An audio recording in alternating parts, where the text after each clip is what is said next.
جیانا من نورمال بو يعني کاری شانوی دست پیکر مکاری سیاست دید يعني بش را تزانی بره يعني نفشه می بره هم سیاست دکرن هم مهلبست دندساندن هم شانو چیت کردن هم يعني او خصوصیاته او طیبت بندیت نبود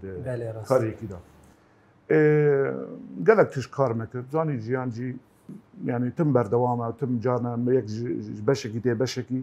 مثلا كي بختوار بوم اد مالك يعني مالي هيك سياسه مدار مزنبو قال كم بخا نفسكاري هواري بله يعني دنا في سنه في قال كم هنا بالناضي الله وفنديدا تهواري ده هنا او بابا مجي جويبر يعني بابا من تنا خاج قال كي خا دويري ما ريا نتوي دا قوميه دا ما بابا من خلق يكمين بارتي را الكوباني تشيكر 1957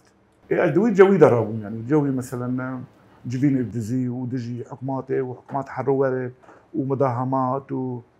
وقرتن يعني بابا من نزيك بيس جارات هي قرتن يا علي رجيمها علي حمود رجيمان